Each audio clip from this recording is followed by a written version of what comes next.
ஆப்கி அதாலத்தில் தொழிலதிபர் ராகுல் பஜாஜ் மீது உள்ள குற்றச்சாட்டு. இவர் ஒரு சந்தர்ப்பவாதி. ராகுல் சார், இது உண்மையா? எனக்கு புரியல. இப்ப புரிய வைக்கிறேன். பஜாஜ் குரூப் ஆரம்பிச்சவரு ஜம்னாலால்ஜி. அவர் காங்கிரஸ் கட்சிக்கு நெருக்கமா இருந்தாரு. ஜம்னாலால்ஜி காங்கிரஸ் கட்சிக்கு நெருக்கமாவும் இருந்ததில்ல, வேற எந்த கட்சிக்கும் இல்ல, அரசியல்லையும் இன்வால்வா இல்ல. ஜம்னாலால்ஜி ஒரு துறவி போல மனிதர். நாங்க அது மாதிரி கிடையாது. அவர் காந்திஜியை மட்டும்தான் பின்பற்றினாரு. வினோபாவை குருநாதரா ஏத்துக்கிட்டாரு, காந்திஜியை தந்தையா ஏத்துக்கிட்டாரு. காந்திஜி சொன்னதுனால அவரை காங்கிரஸ் கமிட்டி ட்ரெஷரரா அமைச்சாங்க, காங்கிரஸ் ஒர்க்கிங் கமிட்டியில எக்ஸெட்ரா எக்ஸெட்ரா. அவர் அப்படிதான் அதுல இன்வால்வ் ஆனாரு. அதுக்கப்புறம் தாத்தா ஜமுனாலால்ஜி, பாட்டி ஜானகி தேவிஜி, அவங்களுக்கு பத்ம விபூஷன் கொடுத்தாங்க. என்னோட அப்பா அம்மா அவங்க கொல்கத்தால உயர்ந்த குடும்பத்துல பிறந்தவங்க, எல்லாரும் பிரிட்டிஷ் ஆட்சிக்கு எதிராக இருந்தவங்க. என்னோட சித்தப்பா ராமகிருஷ்ண பஜாஜ். ஆனா ஒருத்தர் கூட ஃப்ரீடம் ஃபைட்டர் பேரை யூஸ் பண்ணி எந்த லாபத்தையும் எடுத்துக்கல. அதை வச்சு நாங்க எந்த அரசியலும் பண்ணல. கடவுள் அருளால நாங்க எல்லாமே நல்லா இருக்கோம். நீங்க காங்கிரஸ் கட்சிக்கு நெருக்கமான ஒவ்வொரு காங்கிரஸ் தலைவருக்கும் பஜாஜ் டீலர்ஷிப் கொடுத்திருக்கீங்க. இந்த விஷயம் இன்னைக்குதான் எனக்கு தெரிஞ்சிருக்கு. நான் காங்கிரஸ்க்கு நெருக்கமானோன்னு நீங்க சொல்றீங்க. காங்கிரஸ் சொல்றாங்க நீ பிஜேபி பக்கம்னு, பிஜேபி சொல்றாங்க நீ காங்கிரஸ் பக்கம்னு. என்ன பொறுத்த வரைக்கும் நான் ஒரு இந்தியன். காங்கிரஸ் பக்கமும் இல்ல, பிஜேபி பக்கமும் இல்ல. நீங்க எப்பவும் ஆட்சியில இருக்கிறவங்க பக்கம்தான் இருப்பீங்கன்னு சொல்றாங்க. அப்ப நான் எல்லாருக்குமே அடிமையா இருந்திருக்கணுமே. அப்படிதான் இருந்திருக்கீங்க. அப்ப குரோனிசம் பண்ணணும், அடிமையா இருக்கணும். இப்பெல்லாம் நிறைய பேர் சொல்றாங்க ஒரே ஒரு முட்டாள் தான் இருக்கான், கவர்மெண்ட்டை திட்டுறவன்னு சொல்றாங்க. அது எந்த கவர்மெண்டா இருந்தாலும். உங்களுக்கு நான் ஒரு உதாரணம் சொல்றேன். மே 1997ல நடந்தது. பி சிதம்பரம் ஃபைனான்ஸ் மினிஸ்டரா இருந்தாரு. அப்போ நீங்க சிதம்பரத்தை இவரை விட சிறந்த ஃபைனான்ஸ் மினிஸ்டர் இல்லவே இல்லை. அவர் அந்த ட்ரீம் பட்ஜெட் அறிமுகப்படுத்தினப்போ அதுக்கப்புறம் அந்த ட்ரீம் பட்ஜெட் என்னாச்சுன்னு எல்லாருக்குமே தெரியும். ஆட்சி கவிழ்ந்துருச்சு, எல்லாருக்குமே தெரியும். ஆனா அந்த ட்ரீம் பட்ஜெட் அற்புதமா இருந்தது தெரியும். இந்தியா முழுவதும் அந்த ட்ரீம் பட்ஜெட்டா ஏத்துக்கிட்டாங்க. இதுல என்னோட தப்பு என்ன இருக்கு? நானும் அதே மாதிரி தான் ஏத்துக்கிட்டேன். அவங்க டேக்ஸஸ் எல்லாம் குறைச்சிட்டாங்க, நல்ல விஷயம் பண்ணாங்க, நாட்டுக்கும் நல்லது நடந்தது. அந்த காரணத்தினாலதான் இந்த கருத்தை நான் வெளியிட்டிருப்பேன். இதை வச்சு பார்க்கும்போது ஒருத்தர் நல்லது செஞ்சா அதை எதிர்க்க முடியுமா என்ன? இல்ல ராகுல் சார், அது கிடையாது. நல்லது தானே சொல்லணும். அதாவது பாத்தீங்கன்னா நான் இப்போ அந்த விஷயத்தை ஒத்துக்கிறேன். அதாவது ரஜத் சார், சிதம்பரம் சார் அறிவு, விவேகம், தெளிவா பேசும் திறன், இதெல்லாம் வச்சு முழுமையா பார்க்கும்போது இவரை விட சிறந்த நிதியமைச்சர் கடந்த 25-30 வருஷத்துல யாருமே இருந்ததில்ல. ஆனா பியோர் நாலேஜ்ல டாக்டர் மன்மோகன் சிங் சிறந்தவரா இருந்தாரு. அப்படின்னா நீங்க சொல்ல வர்றது ஒரு நிதியமைச்சர், ஒரு பிரதமர் மட்டும்தான் ஆகுது. அதுக்கு நான் என்ன பண்ண முடியும்? நாளைக்கு பிஜேபி மறுபடியும் ஆட்சிக்கு வரலாம்.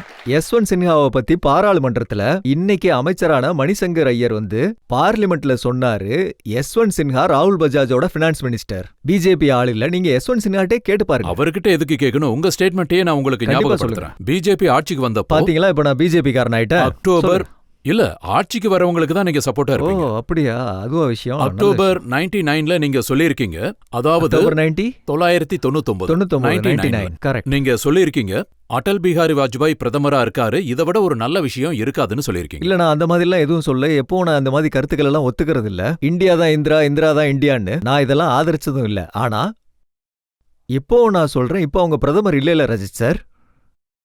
அதாவது வாஜ்பாய் சார் நம்ம நாட்டுக்கு மிகச்சிறந்த பிரதமரா இருந்தாரு.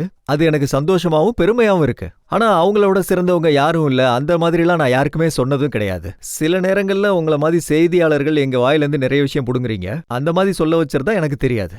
எலெக்ஷன் நடக்கிறதுக்கு முன்னாடி நீங்க சொல்லியிருக்கீங்க, பிஜேபி சொல்ற இந்த ஃபீல் குட் விஷயம் ரொம்ப நல்லா இருக்கு, நாட்டுல அப்படிதான் இருக்குன்னு சொல்லியிருக்கீங்க. பல விஷயங்கள்ல பிஜேபியோட திட்டங்கள் ரொம்ப நல்லா இருந்தது. நிறைய விஷயங்கள்ல இந்தியா முன்னேற மாதிரி இருந்தது. உதாரணத்துக்கு அத்வானிஜி ரத்த யாத்ரா பண்ணும்போது அதை பாரத் உதய்னு சொன்னாங்க. அப்ப அது இந்தியாவின் வளர்ச்சி தானே. அதுக்கு அர்த்தம் இந்தியா முன்னேறுது. சில நேரங்கள்ல நிறைய தவறும் செஞ்சிருக்காங்க. பிப்ரவரி 15, 2004 3 நாளைக்கு முன்னாடி தான் பட்ஜெட்டை கிரிட்டிசைஸ் பண்ண. அதை நீங்க கேட்கல. பழைய விஷயங்களை பழைய விஷயமா, புது விஷயம் வேண்டாமா? என்னோட கருத்து என்னன்னா, இதுக்கு முன்னாடி யோசிங்க, ஃபியூச்சரை பத்தி யோசிங்க. எதுக்கு ஹிஸ்டரிக்கு போறீங்க? பிபிசி ரேடியோல ஹிந்தி ப்ரோக்ராம்ல ராகுல் பஜாஜ் கேட்கிற கேள்விகளுக்கு பதில் சொல்லியிருந்தாரு. அவர் என்ன சொன்னார்னா, எல்லாரும் சொல்ற இந்த ஃபீல் குட் விஷயத்த ரொம்ப சரியானது, அது தொடர்ந்து இருக்கணும்னு சொல்லியிருக்கீங்க. இப்போ நான் அதை ரிப்பீட் பண்றேன். அந்த நேரத்துல இண்டஸ்ட்ரியில ரொம்ப அற்புதமான ஃபீல் குட் விஷயமா இருந்தது. மிகவும் பலமான ஃபீல் குட் ஃபேக்டரா இருந்தது. ஆனா இண்டஸ்ட்ரியில எவ்வளவு ஓட்டு இருக்கு? தொழில்துறையில அவ்வளவு ஓட்டு இல்ல. ஆனா அரசியல் தலைவர்களுக்கு அவ்வளவு பெரிய அரசியல் கட்சிகளுக்கு பிஜேபிக்கு இது புரியலன்னா கிராமங்கள்ல என்ன நடக்குதுன்னு எங்களுக்கு எப்படி புரியும்? நீங்க காங்கிரஸ் ஆட்சியில இருந்தா அவங்கள பாராட்டுறீங்க, பிஜேபி ஆட்சியில இருந்தா அவங்களையும் பாராட்டுறீங்க. ஆனா நான் ரஜத் சார் முன்னாடி நின்னா ரஜத் சாரை தான் நான் பாராட்டுவேன். இதுதானே விஷயம். ஆனா நான் உங்களை இப்ப நீங்க சொல்றது அந்த மாதிரி- என்னன்னா எல்லாத்தையும் இல்ல, திட்டணுமா? காங்கிரஸ் ஆட்சியில இருந்தப்போ ராஜீவ் காந்தி பிரதமரா இருந்தப்போ அவர் உங்களை இந்தியன் ஏர்லைன்ஸோட சேர்மன் ஆக்குனாரு. இது அவங்களோட தப்பா இல்ல ஏன் தப்பா? பிஜேபி ஆட்சியில இருந்தா அவங்க உங்களுக்கு பத்மபூஷன் கொடுக்கறாங்க. இதெல்லாம் வச்சு பார்க்கும்போது நான் இதுவரைக்கும் இதை பத்தி யோசிச்சதே இல்ல. மக்கள் எல்லாரும் யோசிக்கணும். என்ன ஏன் இப்படி கூண்டுக்குள்ள உட்கார வச்சிருக்காங்க? நான் உண்மையிலேயே ரொம்ப பெரிய மனுஷன்தான். எல்லா அரசியல் கட்சிகளும் என்ன பாராட்டுறாங்க. ஒருத்தர் பத்மபூஷன் கொடுக்கறாரு, இன்னொருத்தர் இந்தியன் ஏர்லைன்ஸ் சேர்மன் ஆக்குறாரு. எனக்குள்ள இவ்ளோ திறமை இருக்குன்னு எனக்கு இதுவரைக்கும் தெரியாது. நான் மரியாதையோட சொல்லணும்னா நீங்க ஆட்சியில இருக்கிறவங்களுக்கு சொம்ப தூக்குறீங்கன்னு தான் சொல்லணும். அதாவது எத்தனை பேருக்கு என்ன மாதிரி பத்மபூஷன் கொடுத்து எத்தனை பேரை இந்தியன் ஏர்லைன்ஸ்ல சேர்மன் ஆக்கியிருக்காங்க? உங்களோட கருத்து மிகவும் தவறானது. அது எனக்கு ரொம்ப கோவத்தையும் வெறுப்பையும் ஆனா தான் நீங்க கொடுக்குது. நான் அந்த சொல்றது நேரத்துல என்டிஏ ஆட்சி இருந்தது. நீங்க சொன்னீங்க யஷ்வந்த் சின்ஹா, ஜஷ்வந்த் சிங் இவங்கள விட பொருளாதார நிலைய நல்லா கொண்டு நான் அந்த போறவங்க மாதிரி யாரு சொன்னது இல்ல. இல்லைன்னு நல்லா செயல்படுறாங்கன்னு தான் சொல்லியிருப்பேன். நீங்க சொன்னது மாதிரி எல்லாம் சொல்லியிருப்பேன்னு எனக்கு இதுவரைக்கும் சரி, ஞாபகம் நல்லா இல்ல. செயல்படுறவங்கள நீங்க பாராட்டினீங்கன்னு வச்சுக்கலாம். இருக்கலாம். என்ன பொறுத்த வரைக்கும் நான் இப்பவும் சொல்றேன், காங்கிரஸ் கட்சி இப்போ ஆட்சியில இல்ல. முக்கியமா யஷ்வந்த் சின்ஹாஜி ஃபைனான்ஸ் மினிஸ்டரா 1 வருஷம் தான் இருந்தாரு. ஆனா யஷ்வந்த் சின்ஹா ஒரு அண்டர் ரேட்டடான ஒரு நல்ல ஃபினான்ஸ் மினிஸ்டர். அவரு நல்லா செயல்பட்டாரு. ஒரே ஒரு பட்ஜெட், இன்னைக்கு பப்ளிக்கா வெளிப்படையா சொல்றேன், ஒரு பட்ஜெட் அது ஒன்றும் அவ்வளோ மோசமானதா இல்ல. ஆனா அதுல தவறான 2 விஷயங்களை சேர்த்துட்டாரு. உதாரணமா, அதாவது டிவிடெண்ட் டாக்ஸ் வீக்கம், அதுக்கப்புறம் மறுபடியும் அமைக்கிற சில முடிவுகள். அடுத்த நாள் நான் ஃபோன் பண்ணி அவர்கிட்ட 40 நிமிஷம் பேசினேன், பூனேல இருந்து டெல்லிக்கு. உங்க பதவி ஆபத்துல இருக்கு. கொஞ்ச நாளைக்கு அப்புறம் அதான் நடந்தது. அதாவது காங்கிரஸ் ஆட்சி உருவானதுக்கு அப்புறம் அப்ப உங்களுக்கு தோணுது, ஆமா இப்ப சோனியா காந்தி முழுமையான தலைமையில இருக்காங்க. ம். இப்ப நீங்க சோனியா காந்தி ரொம்ப மெச்சூர்டானவங்கன்னு சொல்ல ஆரம்பிச்சிட்டீங்க. ஆனா இதுக்கு முன்னாடி இதுக்கு முன்னாடி நீங்க நான் சொல்லல. இதுக்கு முன்னாடி உங்களுக்கு தெரியலையா? இல்ல, நான் பார்த்ததே இல்ல. உயரத்துல கொஞ்சம் குட்டையா இருப்பாங்க, நான் கொஞ்சம் ஹைட்டா இருப்பேன். மேல என் பார்வைக்கு எட்ட மாட்டாங்க. அவங்க இதுக்கு முன்னாடி இருந்த மாதிரி இப்ப இல்ல. ஆட்சிக்கு வந்ததும் மாறிட்டாங்க. இது 100% கரெக்ட் ஸ்டேட்மெண்ட். கிட்டத்தட்ட நான் இதை தான் சொன்னேன். இன்னைக்கும் அதே தான் சொல்லுவேன். எமர்ஜென்சில எத்தனையோ தொழிலதிபர்கள் இருந்தாங்க. அவங்க வெளிப்படையா எமர்ஜென்சியை அப்போஸ் பண்ணாங்க. அப்ப நான் ரொம்ப கீழ்மட்டத்தில் இருந்தேன். எதிர்த்ததுனால ரெய்டு நடந்தது. அதுக்கப்புறமும் தொடர்ந்து பேசிக்கிட்டு இருந்தேன். அதை தான் சொல்லியிருக்காங்க. உங்க மாமியார் தான் எமர்ஜென்சியை அமைச்சாங்க. அப்போ நான் எமர்ஜென்சிக்கு எதிராக தான் பேசியிருந்தேன். ஆனா நான் சோனியா காந்திக்கு எதிராக எதுவுமே பேசினது இல்லையே. அப்படி பேச வேண்டிய தேவையும் இல்லை. அது சில நண்பர்கள் சொல்லுவாங்க. யாரு? ஒரு நண்பர் இருக்காரு, அவர் பேரு சரத் பவார். அவர் தான் வெளிநாட்டு வரலாறுன்னு பேசிட்டு இருப்பாரு. அவரு சொன்னாரு, ஆனா இவர் என்னோட நண்பர். ஆனா நான் இது வரைக்கும் எதுவும் சொன்னதில்ல. இதையும் நான் சொல்றேன், இப்ப மறுபடியும் சொல்றேன். ஆனா இவர் சொம்பு தூக்குறேன்னு சொல்லுவாரு. இப்ப நான் உண்மையை சொல்லக்கூடாதா? கடந்த 10 வருஷத்துல நான் பார்க்கிற சில விஷயங்கள், 10 வருஷம்னு சொல்லலாம், 8 வருஷம்னு சொல்லலாம். சோனியாஜிக்கு நிறைய மெச்சூரிட்டி வந்திருக்கு. இந்தியாவை பத்தி நிறைய புரிதல் ஏற்பட்டிருக்கு. ஆனா நான் இப்படி சொன்னதில்லை, இப்பவும் சொல்லல. இந்தியால அவங்கள விட சிறந்தவங்க யாருமே இல்லைன்னு. ஆனா கண்டிப்பா பவர்ஃபுல்லானவங்க. உங்க எல்லாரை விட பவர்ஃபுல்லானவங்க. அதனாலதான் மெச்சூர்ட் ஆயிட்டாங்கன்னு சொல்ல வேண்டியிருக்கா? அதனாலதான் சொல்ல வேண்டியது இருக்குன்னா நான் அதுக்கப்புறமும் சொல்லுவேன், அவங்க ஒன்றும் அவ்வளோ புத்திசாலி இல்லைன்னு. நான் ரொம்ப டேஞ்சரஸான ஸ்டேட்மெண்ட் கொடுத்துட்டேன் போல.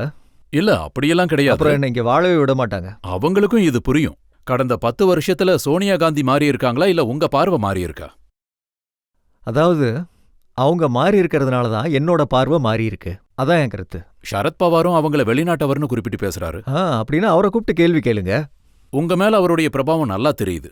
என் மேல அவர் பிரபாவமா இல்ல அவர் மேல ஏன் பிரபாவமான நீங்க தான் விசாரிக்கணும்.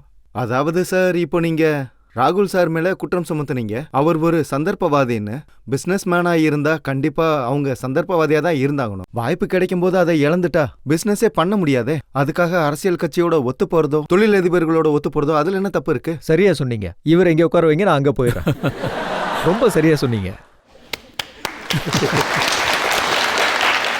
இந்த காரணத்தினாலதான் நீங்க ரொம்ப சரியா சொன்னீங்க. அதனால தான் 90% இண்டஸ்ட்ரியலிஸ்ட் இப்படி தான் நடந்துக்குவாங்க. நான் அவங்கள மாதிரி இல்லைன்னு சொல்றேன். நான் அப்படி சொல்றதிலிருந்து என்ன கிரிட்டிசைஸ் பண்றது ரொம்ப தவறு. எனக்கு எது சரியாப்படுதோ, இந்தியாவுக்கு எது சரியாப்படுதோ அதை நான் சொல்லுவேன். சில நேரங்கள்ல நான் சொல்றதுல கருத்து வேறுபாடு இருக்கும். அப்படி சொல்லும்போது நான் எதையும் பார்க்க மாட்டேன், கவர்மெண்ட்டுக்கு அது பிடிக்குமா இல்ல பிடிக்காதான்னு. ஆனா இது உண்மை. நம்ம திட்டி கேவலமா பேசுறதுனாலயோ, தவறான வார்த்தைகளை பேசுறதாலேயோ அல்லது முரட்டுத்தனமா நம்மளால எதுவுமே சாதிக்க முடியாது. கவர்மெண்ட் நம்ம சொல்ற கருத்தை கேட்கணும்னு நினைச்சா நீங்க மரியாதையாவும் உறுதியாவும் அதை சொல்லணும். அதை தான் நான் முயற்சி பண்றேன். அப்ப நீங்க ஏன் ராஜ்யசபாக்கு போக கூடாது? யாரும் என்ன கூப்பிடவும் இல்லை, அங்க போய் டைம் வேஸ்ட் பண்றதுக்கு எனக்கு டைமும் இல்லை. அங்க போய் நான் என்ன பண்ண போறேன்? இங்க குடுக்கற லெக்சர் அங்க குடுக்கலாம்ல. இங்க சுத்தி மக்கள் இருக்காங்க, அங்க வெறும் ஹவுஸ் தான் இருக்கும். அவங்க தினமும் செலவு தொகையை எடுத்துக்குவாங்க, அதுக்கப்புறம் காணாம போயிடுவாங்க. சென்ட்ரல் ஹாலில் உட்காருவாங்க. அங்க கேண்டீன் நல்லா இருக்கும், ரொம்ப சீப்பாகவும் இருக்கும், டேஸ்டியான சாப்பாடும் கிடைக்கும், சமோசா சூப்பரா இருக்கும். அரசியல் துறையில உங்களுக்கு நிறைய நண்பர்கள் இருக்காங்க. அதையெல்லாம் பார்க்கும்போது உங்களோட உண்மையான இடம் அங்கதான்னு தோணுது. எனக்குன்னு தனிப்பட்ட வாழ்க்கை இருக்கு. நம்ம இந்த அரசியல் வாழ்க்கைக்குள்ள வந்துட்டா யார் என்ன வேணாலும் சொல்லலாம். காலைல 8 மணிலேருந்து வீட்டுக்கு வருவாங்க. இன்னைக்கு நான் 10 மணி வரைக்கும் தூங்கினாலும் என்னை கேட்கறதுக்கு யாரும் ஆள் கிடையாது. இந்த மாதிரி பொது வாழ்க்கைக்கெல்லாம் என்னால வர முடியாது. இந்த வயசுல வாய்ப்பே இல்லை. அதாவது உங்க வேலைகளையெல்லாம் உங்க பசங்க பாத்துக்கும் போது நீங்க சேர்மனா மட்டும் இருப்பீங்க. மீதி இருக்கிற நேரத்துல என்ன பண்ணுவீங்க? கண்டிப்பா சொம்பு தூக்குற வேலை பார்க்க மாட்டேன். யார் எங்க தவறு செய்றாங்கன்னு தெரிஞ்சா நான் கண்டிப்பா சுட்டி காட்டுவேன், எங்க தப்பு நடக்குதுன்னு சொல்லுவேன். அதனால நாட்டுக்கும் நாட்டு மக்களுக்கும் பயனுள்ளதா இருக்கும். இது அரசியலுக்குள்ள போறதுக்கான முதல் அடியாச்சு. இது உங்களோட புரிதல்.